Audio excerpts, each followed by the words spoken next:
yaadanii wal gadi deebisuu yoo ofirraa dhiisanii baay'ee bareedaa haalli akkasiisuti. Hanqina waliyyoonii fi barbaadanii xiqqeenyaatu argamaa rakkoo dhabootiin xiqqeenyaatu argamaa rakkoo dhabootiin.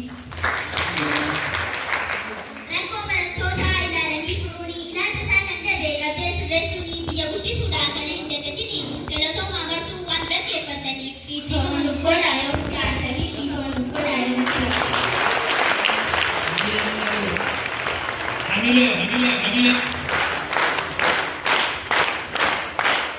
Barattoonni MBA sheekonni sababa sarkana kophaa haala kanaan kaasbaanii bu'aataa jedhanii itti aansuudhaan sagantaa itti aanu kantiibaa magaalaa Haaranillee obbo Ramadaan Hassan asirratti